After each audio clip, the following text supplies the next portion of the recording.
이 본문은 메시아의 정체성에 관해서 또 메시아의 성격에 대하여 말씀을 하고 있습니다. 예수는 누구신가?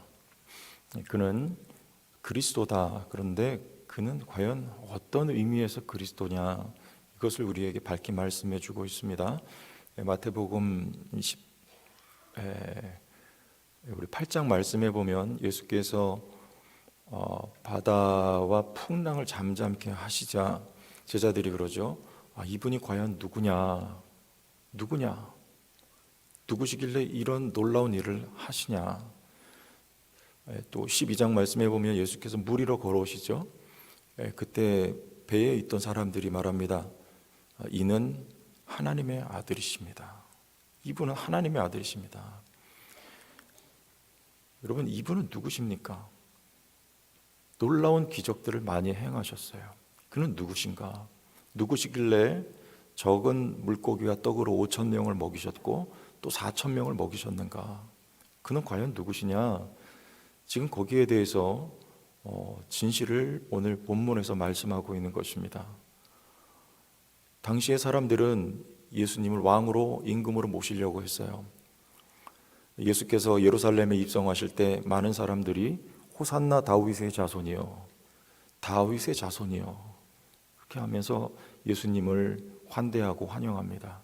근데 어떤 의미에서 그를 다윗의 자손이라고 했습니까?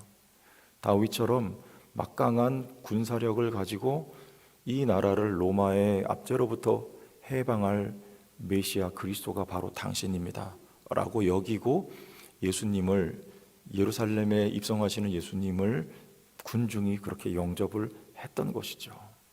그래서 예수께서는 기적을 일으키시면서 많은 이들에게 부탁하셨습니다. 알리지 말라 그래요. 알리지 말라. 오늘 말씀에도 20절 말씀에 이에 제자들에게 경고하사 자기가 그리스도인 것을 아무에게도 이르지 말라 이렇게 부탁하세요. 왜냐하면 알릴 때가 아니거든요. 그리스도인 것을 알리면, 왕인 것을 알리면 많은 무리들이 이 예수를 데려다가 자기들이 원하는 왕으로 삼으려고 할 것이 틀림없기 때문에 예수께서 이렇게 말씀을 하셨던 거예요. 그러나 예수님은 사람들이 기대했던 그런 성격의 그런 정체성을 가진 예수 그리스도가 아니었다는 것을 오늘 말씀하고 있습니다. 이 말씀을 하셨던 장소가 어딘가? 가이사랴 빌립보예요. 빌립보 가이사랴라고도 합니다. 이 가이사랴 빌립보는 헤롯 대왕이죠. 헤롯 대왕이 유대인들에게 대해서도 이렇게 좋은 정책을 베풀었지만 또 한편으로는 매우 정치적으로 로마에 대해서도 굉장히 아부를 많이 하면서 또 한편으로 인정받았던 그런 왕이 바로 헤롯이죠. 그래서 로마의 황제가 이 가이사랴 빌립보를 헤롯 1세에게 영지로 줍니다. 그때 이 헤롯 대왕이 그곳에 로마 황제의 신전을 세워요. 그리고 그 아들이었던 헤롯 빌립이죠. 세례 요한을 처단했던 인물 헤롯 빌립이 이제 이 분봉왕이 되자 이곳을 더 아름답게 꾸며요. 그리고 더 넓혀서 확장을 시키고 그곳 이름을 역시 로마 황제 가이사의 이름을 빌려 가이사랴, 그리고 빌립 자신의 이름을 덧붙여서 가이사랴 빌립보라고 이름을 지어요.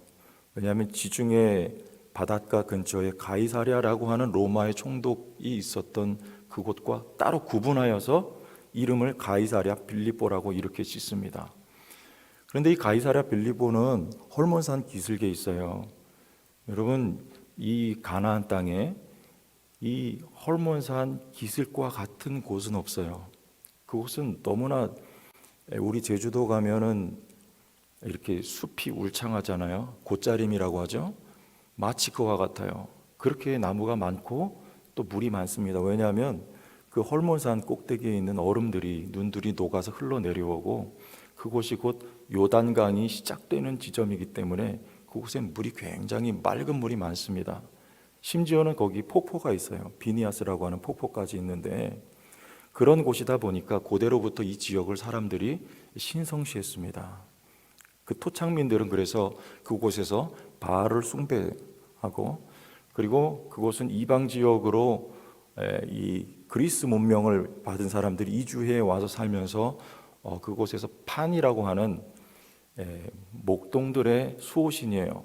우리 사도행전에 보면 사도행전 28장에 디오스쿠로라고 하는 그 뱃머리의 장식을 우리가 기억하는데 그건 뱃사람들의 수호신이에요. 근데 이 판신은 목동들의 수호신이거든요. 이 판신을 섬겼던 판신 신전이 그곳에 있어요. 그래서 아예 그 지명을 이 판이라는 이 이름을 풀면 파니아스예요. 그래서 거기서 있는 폭포가 바니아스 폭포인데요. 그 지명을 아예 그 우상을 따서 그 파니아스라고 지었어요. 그만큼 그 지역은 우상이 가득했던 지역입니다. 그곳에서 예수께서 제자들에게 물으시는 거예요. 사람들이 나를 누구라 하느냐? 그때 제자들이 대답하죠. 선지자들의 이름을 댑니다. 그러나 예수 그리스도는 참으로 선지자였어요. 기름 부음 받은 선지자와 왕과 제사장이잖아요. 너희는 나를 누구라 하느냐? 주님 물으세요. 그때 베드로의 대답이 주는 그리스도시요 살아계신 하나님의 아들이십니다. 주는 쉽게 말하면 왕이십니다. 이 말이죠. 그런데 이 왕의 성격은 당시에 그 로마의 황제의 신전이 있었던 그곳에서 그 로마의 황제와 대비된 예수 그리스도의 그 그리스도의 성격을 지금 주님이 말씀하시고 본문에서 밝히려고 하는 거예요.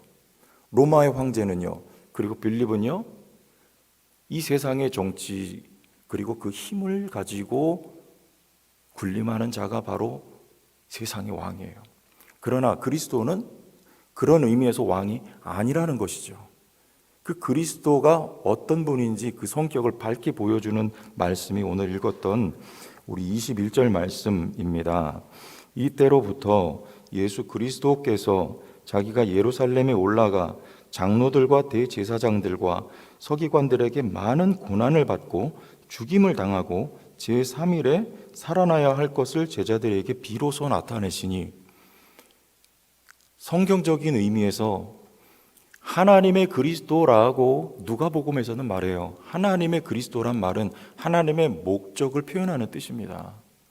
하나님의 목적을 가지고 이 땅에 오신 그리스도는 당시의 군중들이 그리고 있었던 그런 왕의 성격이 아니고 하나님의 목적에 따라 섬기는 왕이요 희생하는 왕이라는 말이에요.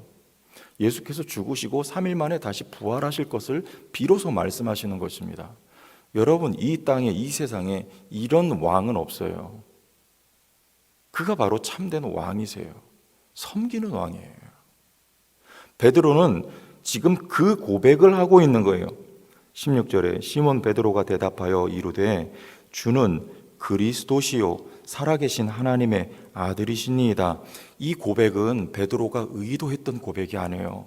그런데 그 고백하는 순간 하늘에 계신 하나님이 그에게 알게 하셨던 그 고백인 거예요. 사람들이 고백했던 바로 그 그리스도, 그 왕이 아니라 하나님이 목적하고 의도하신 그 그리스도인 것을 지금 베드로는 고백하고 있단 말이죠. 여러분, 마태복음 7장에 우리가 잘 알고 있듯이 거짓 선지자를 말씀하고 있는데 그곳에서 말하고 있는 그 거짓 선지자와 대별된 참 선지자, 참 왕이란 말이에요. 그가 긍휼한 마음을 가지고 많은 이적과 그리고 표적을 행하신 거예요. 바람을 잠잠하게 하시고 그리고 무리를 걷기도 하시고 5,000명과 4,000명을 적은 것으로 먹이기도 하시고 병자와 귀신을 내어 쫓으셨던 기적이 섬기러 오신 하나님의 사랑과 긍휼함을 가지고 오셨던 메시아 그리스도이심을 오늘 성경은 말씀하고 있는 것이죠. 그래서 주님 말씀하세요. 18절에 또 내가 내게 이르노니 너는 베드로라. 내가 이 반석 위에 내 교회를 세우리니 음부의 권세가 이기지 못하리라. 여러분, 교회는 어떠해야 합니까? 이 반석 위에 교회를 세우리니, 이 고백 위에 교회를 세우리니.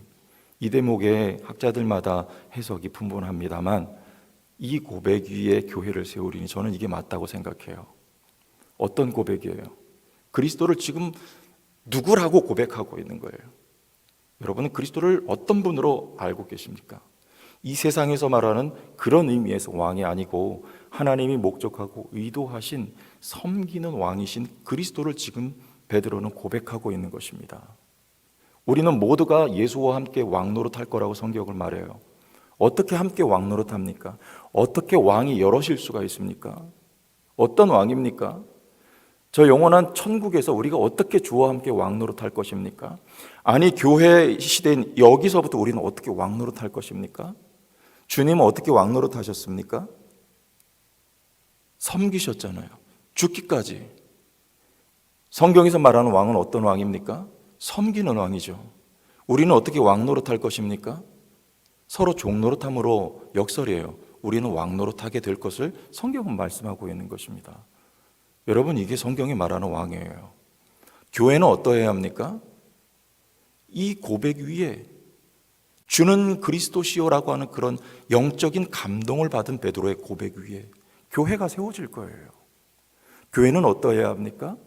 교회는 섬기는 공동체여야 되는 거예요. 서로 종노릇하는 공동체여야 되는 거예요. 세상 속에 그래서 빛과 소금으로 드러나야 하는 것입니다. 이 세상에 그런 공동체는 없는 거예요. 이 세상에 그런 왕은 없는 거예요. 그래서 오늘 말씀해요. 음부의 권세가 이기지 못하리라는 것은 주님이 우리를 섬기심으로 말미암아, 이 음부의 권세라는 것은 사망의 권세라고도 번역을 합니다. 실제로 이 권세라는 말은 문이라는 말이에요. 대문, 죽음의 대문, 곧 사망의 권세가 이기지 못하는, 왜요? 주님이 우리를 섬기심으로 말미암아, 그가 죽고 부활하심으로 말미암아 우리들도 부활에 이르게 될 것을 말씀하고 있는 거예요. 사망 권세가 이기지 못하는 존재들로 어떻게 주님의 섬기심으로 우리가 그렇게 살게 되고 세워진 바 되었다. 그거 우리가 이해를 하면 되고, 19절에 내가 천국 열쇠를 내게 주리니 내가 땅에서 무엇이든지 매면 하늘에서도 매일 것이요 내가 땅에서 무엇이든지 풀면 하늘에서도 풀리리라 하시고, 자, 교회가 어떠해야 하는가? 여기 저 명확하게 말씀하고 있습니다. 내가 천국 열쇠를 내게 주리니, 여러분, 교회의 천국 열쇠를, 이건 은유예요. 이 권세입니다. 천국 열쇠를 주셨어요. 그래서 땅에서 무엇이든지 매면 하늘에서도 매이고 땅에서 풀면 하늘에서도 풀립니다. 여러분, 이건 뭘 말하는 대목입니까? 권징을 말하는 것입니다. 여러분, 요즘에는 교회 권징이 사라진 지 오래되는 것 같습니다. 치리가 없어졌어요. 교회는 권징이 살아있어야 된다. 그러나 이게 우리가 신학교에서 배운 지식이 아니라 사실 있어야 됩니다. 왜냐하면 권징은 사랑이고 권징은 사람을 살리는 거기 때문에 그래요. 우리 마태복음 18장 가보겠어요. 마태복음 18장 18절, 앞에 안 나와도 한 장 넘기면 나옵니다. 마태복음 18장 18절 같은 말씀이죠. 진실로 너희에게 이르노니 무엇이든지 너희가 땅에서 매면 하늘에서도 매일 것이요 무엇이든지 땅에서 풀면 하늘에서도 풀리리라. 그런데 그 앞에 17절에 지금 뭘 말합니까? 만일 그들의 말도 듣지 않거든 교회의 말하고 교회의 말도 듣지 않거든 이방인과 세리와 같이 여기라. 독대에서 말합니다. 그때 말 들으면 한 영혼을 건지는 거예요. 안 들으면 한두 사람 데리고 가서 말해요. 그래도 안 들으면 교회에 말하래요. 그런데 교회 말 듣지 않으면 이방인과 세리와 같이 여기랍니다. 이 무슨 말입니까? 버리라는 뜻이 아니에요. 살리라는 얘기예요. 한 영혼을 소중히 여기라는 것입니다. 어떻게 우리가 문맥을 보면 알 수가 있어요. 우리 마태복음 18장 15절 위에 보면 무슨 말씀하고 있습니까? 14절에 이와 같이 이 작은 자 중에 하나라도 잃는 것은 하늘에 계신 너희 아버지의 뜻이 아니니라. 이 작은 자 한 사람이 너무나 중요하다는 거예요. 그래서 그 작은 자 한 사람을 실족시키지 말라는 거예요. 하나님은 그 작은 자 한 사람을 너무나 소중하고 귀하게 여기신다는 말입니다.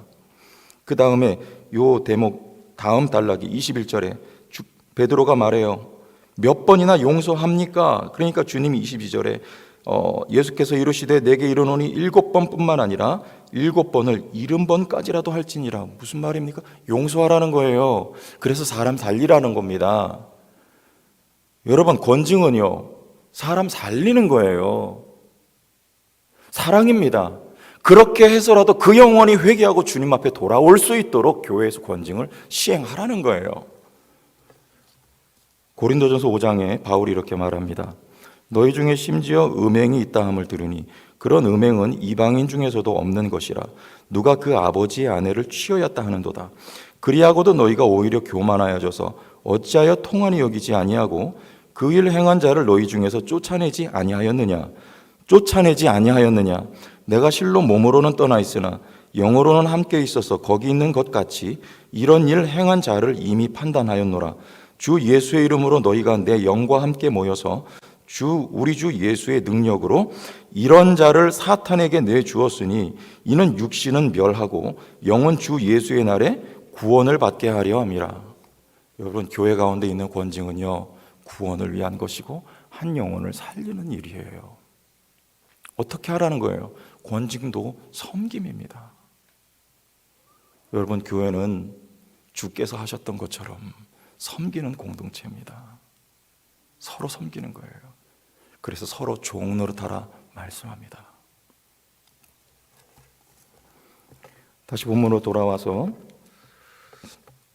21절 말씀에 그래서 이때로부터 예수 그리스도께서 자기가 예루살렘에 올라가 그래요. 어떤 때로부터요? 베드로의 고백이 진실을 고백한 이후로부터, 이때로부터 주께서 비로소 이 첫 번째 주의 죽으심과 부활하심을 첫 번째 말씀하고 있는 대목이에요. 이제는 이 말씀하실 때가 누구로부터요? 제자 그룹으로부터. 아직 바깥으로는 알리면 안 돼요. 그들은 모릅니다. 아직 제자들조차도 이거 명확하게 몰라요. 그러나 주님이 이때로부터 밝히시는 거예요. 베드로를 보세요. 금방 변합니다. 주님, 그리하시면 안 됩니다. 이게 제자들의 모습이에요. 저와 여러분들도 그렇습니다. 아직 불완전하지만 주님은 먼저 선언하고 선포하고 일하세요. 우리에게 복받은 존재라고 주님 선언하고 우리가 실제로 그 복을 누리는 자들로 주께서 세워가세요. 바요나 시몬아, 내가 복이 있도다. 내가 이 반석 위에 교회를 세우리라. 그 고백을, 믿음의 고백을 주님 높이 사세요. 성령으로 말미암은 것이기 때문에. 아직은 그러나 미약하지만 주님은 그 고백에 걸맞는 인물로 베드로와 사도들을 세워가시는 거예요. 이게 하나님이 일하시는 방식입니다.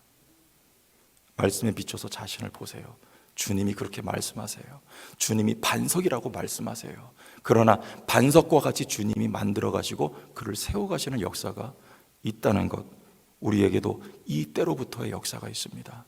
우리가 이때로부터 이전에는 주님 잘 몰라요. 그러나 우리가 알게 될 때가 와요. 그러면 이때로부터 우리도 주를 그리스도라고 진정으로 고백할 수 있는 날이 우리에게도 오게 된다는 것 여러분 기억하시고 각설하고, 그러면 교회는 섬기는 공동체예요. 우리 개인은요, 그러하신 주님을 따라가는 제자들이 되어야 한다는 거죠. 자, 우리 24절 말씀 한번 합독하겠습니다. 24절 시작. 이에 예수께서 제자들에게 이르시되 누구든지 나를 따라오려거든 자기를 부인하고 자기 십자가를 지고 나를 따를 것이니라. 누구를 따를 것이니라? 나를 따를 것이니라. 그리스도를 따를 것이니라. 그런 의미에서 예수 그리스도를 따를 것이니라. 여러분, 주님 따라가는 우리 제자 공동체가 될 수 있기 바랍니다. 세상에서 공동체 가운데서 영광받고 존경받고 여러분 부여하기 위해 살아가는 사람들이 아니에요. 주께서 그러하셨듯이 우리들도 섬기는 자요, 종노릇하는 자요, 자기 십자가를 지고 따라가는 것, 이것이 바로 복받은 자. 그것을 아느냐, 이 진리를 아느냐, 좁은 길을 가는 것이 진리인 것을 아느냐, 이것을 아는 것이 복받은 자라는 거예요. 거짓 선지자들은 넓은 길을 걸어가며 넓은 길을 가라고 우리를 재촉하고 그리로 인도합니다. 그러나 참 선지자이신 그리스도는요, 우리를 좁은 길을 가라고 말씀하시는 거예요. 왜요? 그게 바로 천국 길이기 때문에 그래요.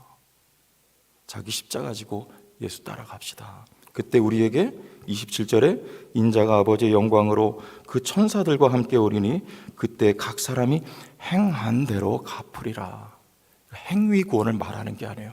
이 행한 대로, 그 이면에는요, 성경이 항상 행함은 믿음을 말하는 거예요. 야고보서의 행함은 믿음으로 말미암은 행함을 말하는 거예요. 여기서 우리에게 믿음이 있어서 믿음의 주이신 그리스도를 따라가는 그 사람에게 십자가의 삶이 나타날 때 주께서 그 믿음으로 말미암은 행한 대로 갚아주시겠다는 것입니다. 우리 모두 믿음으로 살아갈 때 주께서 우리의 행위대로 행한 대로 갚아주시다. 28절에 진실로 너에게 이르노니 여기 서 있는 사람 중에 죽기 전에 인자가 그 왕권을 가지고 오는 것을 볼 자들도 있느니라. 굉장히 난해한 구절입니다. 죽기 전에 인자가 왕권을 가지고. 그런데 우리 17장 내일 본문에 주께서 해같이 빛나는 모습을 제자들이 보게 돼요. 여러분, 우리 모두는 주께서 왕권을 가지고 오시는 것을 장차 보게 될 것입니다. 그러나 오늘 우리의 삶 가운데 해같이 빛나는 주님, 함께 계신 주님을 오늘도 볼 수 있길 바랍니다. 요한일서 1장 1절 말씀에 요한 사도가 말해요. 그분은 지금 승천하고 보이지 않는데 나는 지금 그분을 생생하게 보고, 나는 그분을 지금 생생하게 만지고 생생하게 느끼고 있단 말이에요. 어떻게 해요? 내가 살아계신 성령 안에서 주와 교제하고 있다는 말이에요. 오늘 이 새벽에 살아계신 성령 안에서 살아계신 주님과 교제할 수 있는 이 아침, 해같이 빛나는 주님 만나는 이 아침이 될 수 있기를, 그리고 그런 섬기는 공동체가 될 수 있기를, 자기 십자가 가지고 서로 종노릇하는 우리 예수의 제자의 삶을 살아가는 우리 개인이 될 수 있기를 예수의 이름으로 축원합니다. 하나님 아버지, 말씀에서처럼 우리가 걸어가야 할 길을 우리에게 가르치셨습니다. 주는 그리스도이십니다.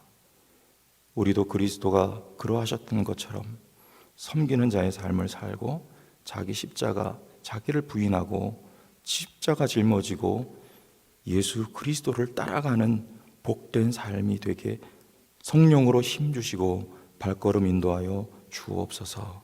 승리하게 하여 주옵소서. 예수님 이름으로 기도합니다.